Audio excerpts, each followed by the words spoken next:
আজকের মতো বিপদে আর কোনোদিনও পড়িনি। রাস্তার অর্ধেক ভেঙে এক ভয়াবহ গর্ত হয়ে গেছে। দূর থেকে ভালোভাবে বোঝাই যায় না যে এখানে কতটুকু গর্ত আছে। সম্পূর্ণ গর্তটি পানি দিয়ে আড়াল হয়েছিল। বোঝাই গাড়িগুলো এই গর্তের উপর দিয়ে যাওয়ার সময় প্রায় উল্টে যায়। একটা গাড়ি আরেকটা গাড়িকে পাশ কাটিয়ে যাওয়ার সময় দুর্ঘটনার শিকার হয়। এই রাস্তা দিয়ে চলাফেরা করতে সাধারণ মানুষের অনেক অসুবিধা হয়। এই ব্যস্ত সড়কে ভাঙা অংশের জন্য মানুষের ভোগান্তির শেষ নেই।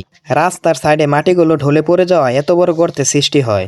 এই রাস্তা দিয়ে বোঝায় ট্রাকগুলো যে রাস্তার সাইড বসিয়ে দেয়, তার জন্য এই রাস্তার সাইডগুলো তাড়াতাড়ি ভেঙে যায়। এই প্রচন্ড রোদে খুব কষ্ট করে এই কাজটি করা লাগলো, কারণ আমাকে অনেকে বলতেছিল এই ভাঙার জন্য নাকি অনেক বড় বড় দুর্ঘটনা ঘটে। তাই আমি দ্রুত এই ভাঙাটি মেরামত করার জন্য চলে আসি।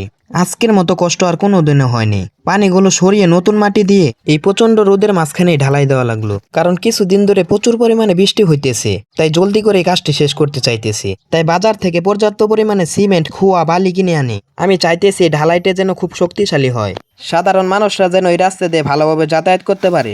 গর্তটা অনেক বড় ছিল, তাই মাটি দিয়ে ভরাট করা লাগলো। গর্তটা মাটি দিয়ে সম্পন্ন করার পর এখন ঢালাইয়ের জন্য প্রস্তুতি নিচ্ছিলাম।